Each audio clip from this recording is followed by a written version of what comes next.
Beliefs literally influence how you perceive reality. So imagine there's two dudes walking down the street and a Ferrari drives past them. And the first dude, he has this belief that to be rich, you have to be born into it.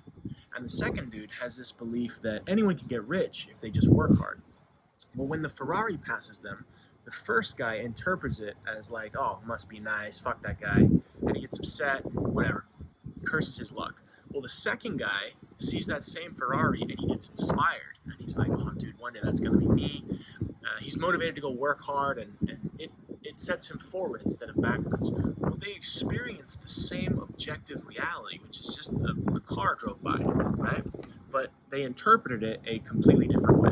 So your beliefs will literally change how you perceive reality. Okay, that's a really big one. The second one is that your beliefs drive your actions. Okay, so there's this loop in psychology. It goes beliefs lead to thoughts, thoughts lead to actions, actions lead to results, results lead to beliefs. Okay, so basically the gist of it is that everything you have, everything in your life, is what you've been doing for the last like 90 days or so, right? Like if you don't like your life, sorry to say it, but you are the cause of it, right?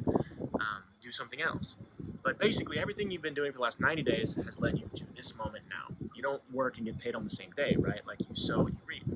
Well, um, knowing that that's the loop, well, if you want a different result, you need to have different actions, right? Like if you just, I think Sean O'Malley's the one who said this, like, I'm just going to train like a champion until I become one. Like a champion trains harder, diets right.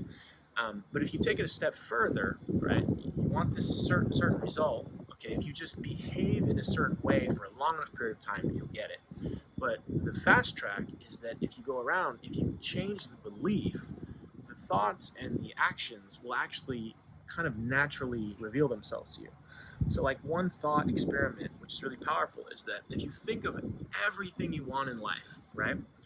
Think of the type of person you would need to be to have those things. And if you just become that person, right, you will naturally, as a byproduct, have his life. Well, people say stuff like this and it's kind of vague. It's like, okay, well, how do you become that person? Obviously, you behave like them, but I think what it really is, what it really boils down to it, is beliefs, right? So in all my studying of psychology, I've come to believe that the number one differentiating factor between people who become wildly successful in life and people who don't is beliefs, right? Like rich people, like their family tends to stay rich, not just because they've got daddy's money, even though that stuff helps. It's that their parents pass down good money beliefs to their kids, whereas poor parents pass down, poor money beliefs, and that kind of is like a perpetuating cycle, right? So beliefs create reality because your beliefs lead you to what you do, right? And like one example would be, let's say you believed 1,000,000% you would be successful, right? Every day you would have these inspired thoughts. You're like, it's just a matter of time. You'd be motivated to go work, which leads you to take motivated action.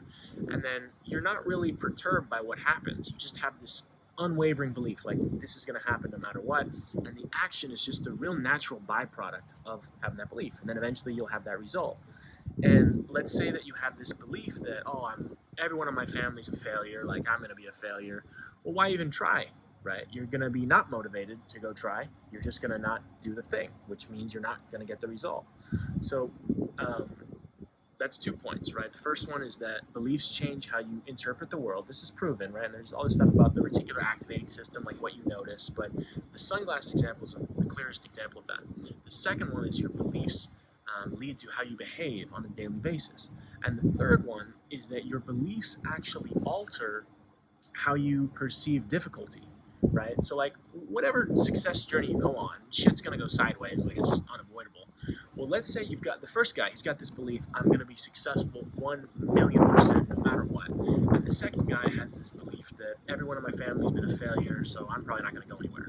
And they both set out to start a business. First of all, the second guy probably won't even start because he's like, I'm gonna fail anyway. But if he does, that guy, the first time he hits a speed bump and it fails, he gives up. He's like, yep, see, I told you so. Everyone in my family's a failure. It's no exception. The second guy, he could fail 100 times in a row, but he's just gonna take it all as feedback. He's like, I'm gonna be successful. This is just showing me the way. Okay, don't do that, don't do this, don't do that, don't do this. That guy's actually gonna fail way more times.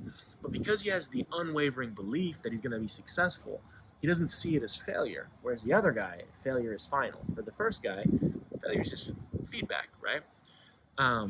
So your beliefs change how you perceive the world, change how you behave, and change how you perceive difficulty, right? And so ultimately, I had this thought come to me a while back that the only thing in between you and everything you want in life, and this is for all human beings, including you watching this, the only thing in between you and everything you want in life is the bullshit story of why you can't have it. And so when I had that realization, I was like, dude, why are people not shouting this from the rooftops that, okay, if we realize the differentiating factor is not luck or circumstances, it's belief systems.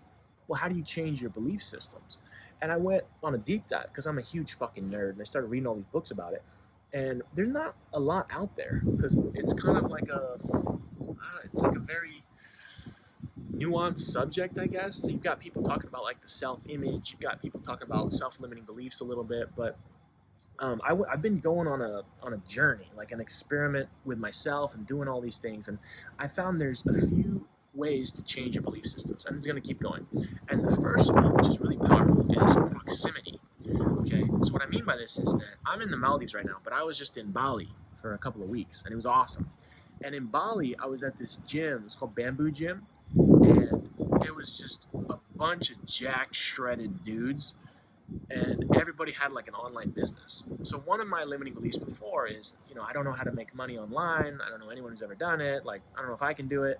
Well, when I went there, everybody there was making money online. I met a chick who was like an animator online. There was a million fitness influencers, Instagram people, marketing agencies. Like, one dude sold some like product for your car that tells you what's wrong with your car. Like, it was pretty cool actually. But like everyone I met had these like cool little niches and like a million ways I've never even thought about making money. But just by being around them, when you're exposed to people that are doing, what you deem impossible or whatever, by default, that proximity kind of changes your belief, right? So that's one little gem. The second one is when you identify your limiting belief, if you just behave in ways that contradict that, right? If you do just one thing a day and you take mental note of it, over time you've got like the scale in your mind, okay? Like let's say you have this belief, like I'm introverted or whatever, right? You've got the scale and it's got evidence, right? You've stacked up evidence throughout your life and like emotionally charged evidence is stronger. Well, if you go and ask a random girl for her number, whether it goes well or not, that's one piece of evidence on the other side of the scale. And so if you can just constantly keep behaving in a way contradictory to your limiting belief and keep making a mental note of it, well, eventually your brain is like, okay, I guess we're just not this guy anymore. Like eventually that scale tips. So these two gems would be proximity, behave in a contradictory way to your limiting belief, and make a mental note of it. But I'm going on a journey, guys. So like, let me know, because if you made it all the way through, I love you. I appreciate you. I really want to make it my mission, like to deep dive this, because when I make YouTube videos, it's really fun for me, but my mission is I want to make psychology like that changes lives, and sometimes it's to my detriment because I'll make a video about like a dude that's not relevant and it doesn't do well. But I want to make videos that people watch and they get inspired by and they can like learn something about themselves and it changes their life. And I realized, okay, this is the most important thing that I can learn. So I want to go on this journey, and let me know if you want to see it, like as a vlog. Like, here's what I did, here's what happened, here's like what's going on in my life. Or if not, just tell me to fuck off. It's not a big deal either way. But yeah, belief creates reality. And there's nothing more important to me than figuring out how to change belief systems. Because if I can do it for myself, well, I can do it for everybody else, and I can make videos about it, and that would be dope.